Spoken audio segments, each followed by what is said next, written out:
राधे राधे। जय श्री कृष्णा।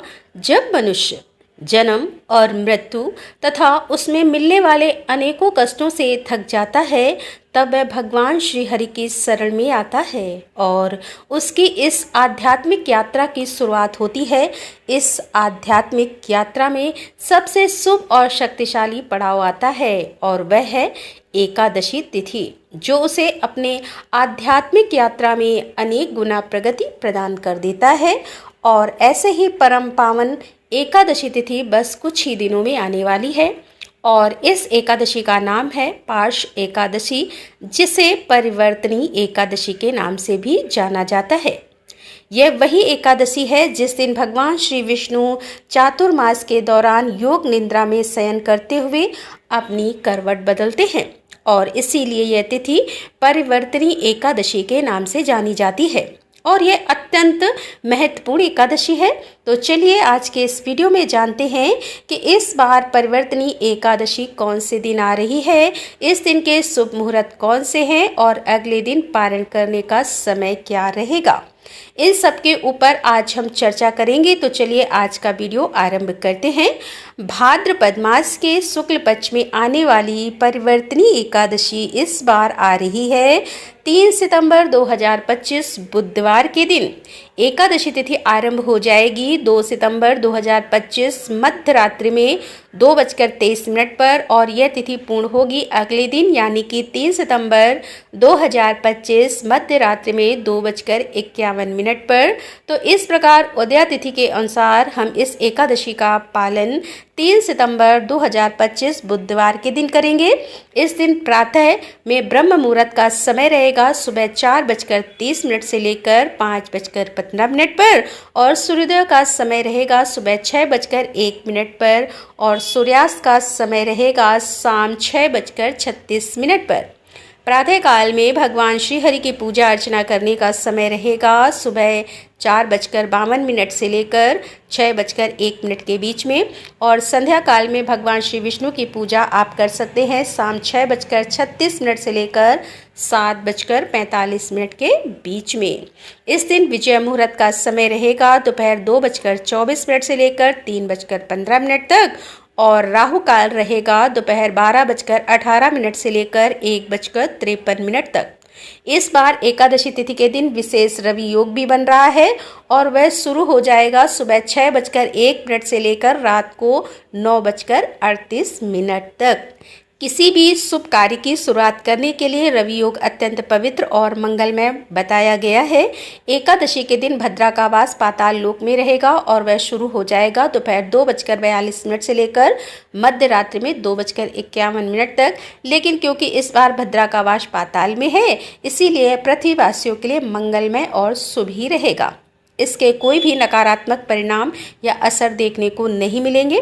इस एकादशी का पारण हम करेंगे अगले दिन यानी कि 4 सितंबर 2025 गुरुवार के दिन और यह पारण करने का समय रहेगा सुबह 10:19 के बाद यानी कि सुबह 10:19 के बाद आप किसी भी समय में अपनी एकादशी व्रत का पारण कर सकते हैं।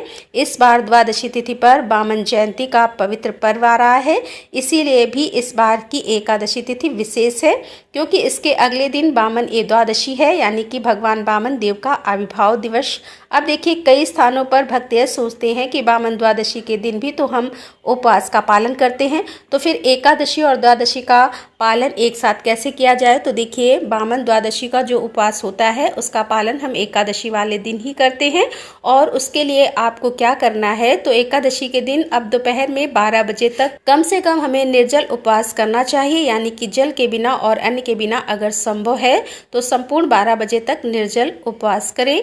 12 बजे के बाद आप जल या दूध फल इत्यादि ले सकते हैं, लेकिन अगर आपके लिए संपूर्ण निर्जल उपवास करना संभव ना हो तो आप सिर्फ जल के साथ भी उपवास कर सकते हैं।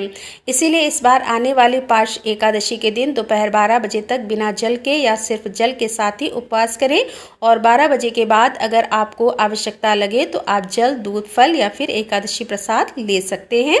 इस प्रकार उपवास करने से आपका वामन द्वादशी का उपवास भी एकादशी के दिन ही संपन्न हो जाता है। तो इस प्रकार से इस बार आप एकादशी का उपवास पालन कर सकते हैं और फिर अगले दिन सुबह 10:19 के बाद आप अन्न प्रसाद के साथ अपने व्रत का पालन कर सकते हैं। अब कई बार भक्त हमें प्रश्न पूछते हैं कि एकादशी के दिन अगर पीरियड्स में है तो रजोकाल में, तो इस व्रत का पालन कैसे करना चाहिए। तो देखिए, इस अवस्था में आप भगवान की प्रत्यक्ष पूजा आराधना नहीं कर सकते, लेकिन आप हरे कृष्ण महामंत्र का जाप अवश्य कर सकते हैं। आप भगवान की कथाओं का श्रवण कर सकते हैं, वैदिक ग्रंथों का अध्ययन कर सकते हैं, भगवत गीता श्रीमद् भागवत पढ़ सकते हैं और उपवास का पालन भी कर सकते हैं। इस दिन अधिक से अधिक प्रयास करें कि हरे कृष्ण महामंत्र का जप करने का, और यह मंत्र है हरे कृष्ण कृष्ण कृष्ण हरे हरे, हरे राम राम राम हरे हरे। इस महामंत्र की माला करें, यानी कि 108 मनके की माला के ऊपर इसका जप करें। एक मनके के ऊपर पूरा हरे कृष्ण महामंत्र बोलें और इस प्रकार 108 मनके के ऊपर हरे कृष्ण महामंत्र का जप प्रत्येक मनके पर बोलते हुए एक माला पूर्ण करें। और इस प्रकार से एकादशी के दिन कम से कम 16 माला या फिर 25 माला का जप अवश्य करना चाहिए। इस दिन अपनी शारीरिक शुद्धता बनाए रखें और शारीरिक अस्वस्थता लगे तो आप दिन में विश्राम कर सकते हैं और एकादशी प्रसाद तथा फल इत्यादि ले सकते हैं। लेकिन किसी भी स्थिति में एकादशी के दिन अन्न प्रसाद बिल्कुल ना लें, किसी भी रूप में किसी भी प्रकार का अन्न ग्रहण ना करें। अपनी मानसिक चेतना को शुद्ध बनाए रखें, अनावश्यक बातों में, कार्यों में समय ना गंवाएं और अधिक से अधिक अपनी चेतना में भगवान श्री कृष्ण का स्मरण रखें और जीवा पर हरे कृष्ण महामंत्र का जप करते रहें। इस प्रकार आप पीरियड्स में भी एकादशी का व्रत पालन कर सकते हैं। यही नियम लागू होता है सूतक काल में भी। अगर किसी के घर में नवजात शिशु का जन्म हुआ है या किसी की मृत्यु हुई है, घर में अगर सूतक लगा हुआ है, तो ऐसे में भी एकादशी व्रत का पालन आप इसी प्रकार कर सकते हैं।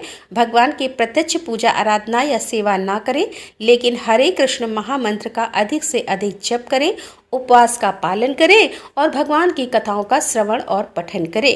प्रत्येक एकादशी पर सबसे महत्वपूर्ण होता है भगवान के पवित्र नामों का जप करना। कई बार लोग कहते हैं कि भाई हम तो पूरा दिन भगवान को याद करते रहते हैं, उनका नाम जप करते रहते हैं, लेकिन यह सच नहीं होता। वास्तव में हमारा मन इतना प्रबल है कि वह किसी भी एक जगह पर स्थिर रह ही नहीं सकता। जब तक हम अपनी जीवा को और मन को दोनों को एक साथ भगवान का नाम जप करने में नहीं लगाते तब तक।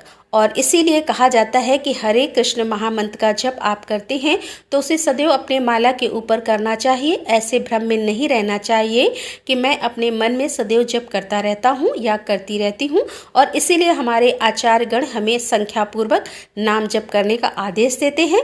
और एकादशी वह पवित्र दिवस है जिस दिन आप अधिक से अधिक माला का जाप कर सकते हैं। तो यह थी आने वाली परिवर्तनी एकादशी के विषय में संपूर्ण जानकारी।